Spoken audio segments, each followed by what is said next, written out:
Witherspoon said, shaking her head and looking around suspiciously. "It is a sad day indeed when a young lady of good reputation ruins her chances in society by dallying with a man of ill repute." Catherine then watched as the two women began to smile brightly, as though the sun itself had just burst through the clouds. She turned and saw Mr. Danby. "Mrs. Witherspoon, Miss Merriweather, may I present Mr. Carter Danby of America?" The women curtsied and bowed their heads momentarily. Mr. Danby smiled and gave a crisp bow. "Ladies, I am quite delighted." "What brings you to Bath, Mr. Danby?" Mrs. Witherspoon asked, her voice taking on a higher pitch in her nervousness. "I am lately here on business, ma'am, but presently have come to ask Miss Newbury if she would do me the honor of a dance." Knowing that duty was more important than her own personal feelings, Catherine said, "Of course, you're kind to ask."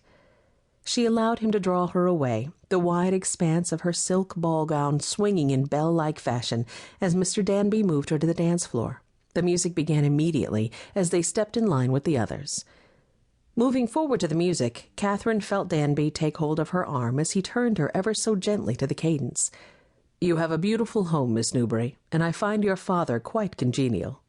"He's a good man," Catherine replied, as they came apart and circled with their partner to the right. Coming back together, Danby took hold of her gloved fingers. "And what of your mother? I've not yet met her." They performed the steps perfectly in unison, then again pulled apart as Catherine answered, "She passed on with my younger brothers some 2 years past. It was influenza." As they rejoined after completing a series of intricate steps and turns, she found him quite sober. "I am sorry, Miss Newbury. That loss must have been quite acute." "Yes," she murmured. They went on in this manner, sharing little comments about the holidays and the weather. At one point, Catherine was rather surprised when he asked for her impression of America. "I have none, save that which I've experienced through her people or stories," she answered, as the dance concluded and he led her from the floor. "And have your experiences been good or bad?" He smiled as they stopped in a less populated corner of the room. "They have been good overall, I suppose." She looked at him and found his gaze intense. "Of course," she added quickly, "Americans do tend to be confused by the protocol and social structure of England. Perhaps it was one of the things they threw off in their independence."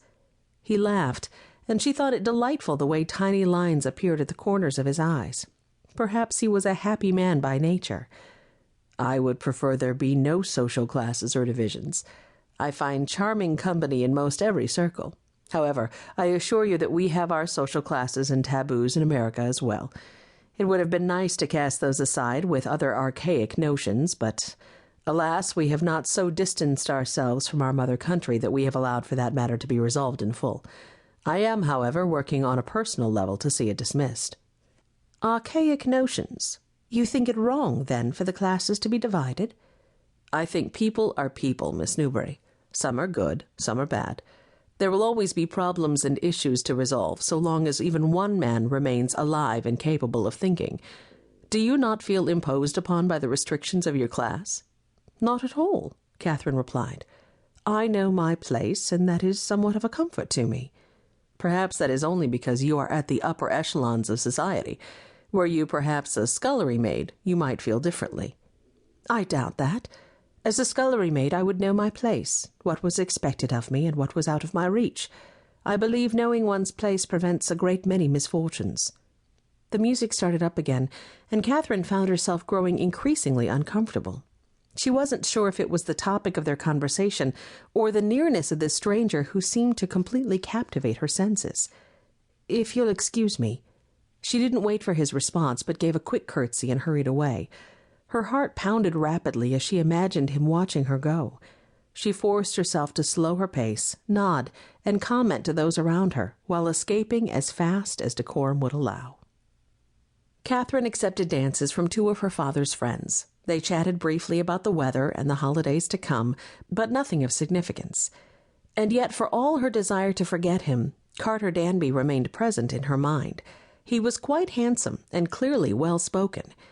Catherine couldn't help but wonder about his life in America. Then, as if thinking on such things had conjured the man in the flesh, he suddenly stood before her. "I wonder if I might entice you to take..."